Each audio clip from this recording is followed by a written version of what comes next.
Hi, my name is Patricia Swilley-Blackman, and I want to talk to you today about plagiarism. Most everybody has a general idea about plagiarism. Most students understand that as research is performed, the author of the information has to give credit for the work. It doesn't matter if it's from friends, experts, books, articles, newspaper articles, journal articles, or websites. The person that initially produced the work must be given credit. I'm sorry. The majority of students understand that downloading an essay or a research paper from the internet is considered plagiarism, but most don't know that putting someone else's words into your paper without giving them credit is also plagiarism. Many times the internet gets blamed for the opportunities it gives us for cheating. The internet can be considered the 21st century problem for teachers to catch dishonest students. Students have access to many databases in which they can find papers that are already written, or they can copy the information and paste that information into their work and claim that as their own work. Or even worse than that, they can hire someone to do the writing for them via the internet. The internet is loaded with people that make money by writing papers, research papers, essays, any kind of paper for people to turn in as their own work. But as you know, that's not your work, and you have to give credit where credit is due. Some students don't know that they can also plagiarize themselves. If you write a paper for one class and then turn that paper in to a different class without letting the instructor know what you're doing, this can be plagiarism. You can't quote yourself without giving yourself the proper citation within your work and let the instructor know that that's what you're doing. There are some things that require acknowledgement, and that list is quotations, paraphrases, and summaries. Facts that are widely known, facts that are not widely known, and claims that can be argued. Visuals, no matter what source, must have proper citation. Help from other people must have citation. Even such as a PowerPoint has to have the proper citations on it. You can't just do a PowerPoint and pretend like that was your own work. Whatever source you used, you have to put the citations in there and give credit to the original author. There are some things that do not require acknowledgement, and that is knowledge that is known to everyone. Now this area gets a little gray. I tried to think of an example to give you for that.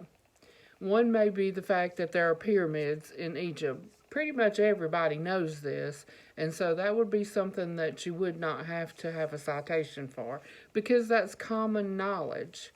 Some facts that are available on many different sources would not always have to have acknowledgement. Now again, that's a little gray area, and for me, I rather oversight than undersight. I would rather give credit and let them know that this was not my idea. If a author finds out something on field research, that doesn't have to be acknowledged. Now that'd be an area that you'd have to think about a lot. Now, I wanted to just say, if you're like me, I pick up tidbits of information throughout the day. I don't always bookmark where I get that information, and sometimes I get confused when I am writing as to where I got this information. But I would never intentionally plagiarize. There's many times when I'm having a conversation with my husband and I will pass on information that I read or that I heard somewhere, and sometimes I can't remember where I found that out. Now that's acceptable because that is a personal conversation with my husband, and that's not some academic writing or a speech that I'm trying to give, so that I need to make sure someone gets credit for that work. That is simply a personal conversation with my husband. And as I said, I pick up that information.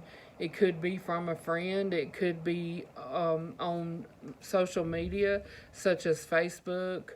But again, that is a personal conversation with my husband, and that would not count as academic and would not be necessary that I tell him exactly where I got that information.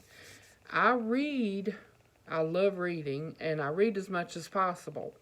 And many of you may have this concern. I'm always concerned about the things that are floating around in my mind. Where did those things come from? Is it actually something that I read somewhere, maybe many years ago, and don't exactly remember where I read that? And so that concerns me a lot of times because I don't want to intentionally plagiarize anything. I want to give credit where credit is due, because that work belongs to that person, and I would never want to rob a person of their academic integrity, and I want to maintain my academic integrity, so I want to make sure that I give credit where credit is due. One of the things that I think about when I think of that is in the Bible. There is a saying about there's nothing new under the sun. God says that. Is that anything new is already come before us? And so that makes me often wonder, can I actually think up something new? Are my thoughts new? Or is it something that someone else thought that I read somewhere or maybe possibly saw in a movie somewhere? This can cause concern, and what I do about that is if I'm doubting myself, I will try to go look it up and make sure I understand what is going on. Now for this course, we do have a textbook. Here's the textbook, and a lot of the information that I have for today came from this book. It's a very good reading book. One of the exercises in this book is something I would like for the class to do, and that is to go read a passage and then try to put that in your own words, or determine if you're going to have to use quotation marks and quote the author from the book. Again, this was just a little tidbit of information about plagiarism and how to avoid it. And as I said, I try to maybe go at the extra mile and maybe give too much credit, but I would rather give too much than not enough.